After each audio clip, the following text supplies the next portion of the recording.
so unfulfilled. We take apart everything we build. Had it right here, now it's gone. All in all.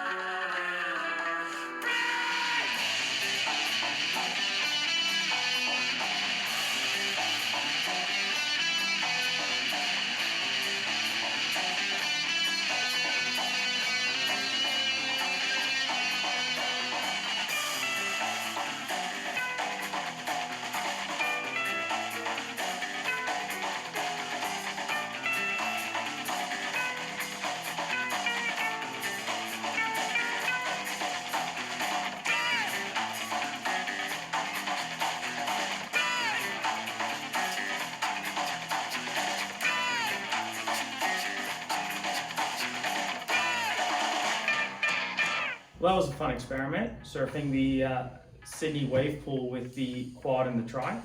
A couple of things about the boards. This is the tri-fin that I was riding. It's 5'7", 22 3/4, 2.5. Pretty stock standard sort of board. I've been riding it for about these sorts of boards for over 20 years. Not a lot of rocker, not a lot of nose lift.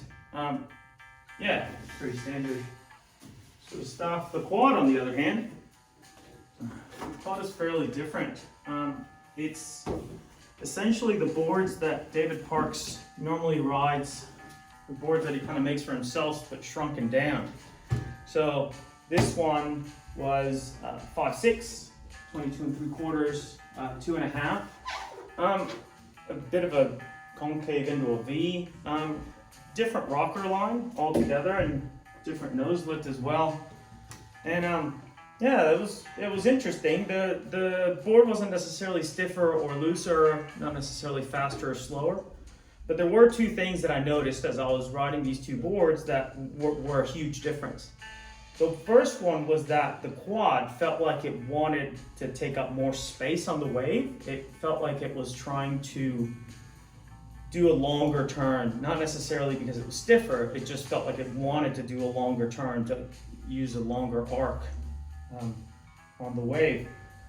And the other thing that I really noticed is how the bottom contours on this particular board, that V down the bottom seemed to sort of lift the tail a little bit, especially as I was coming out of turns.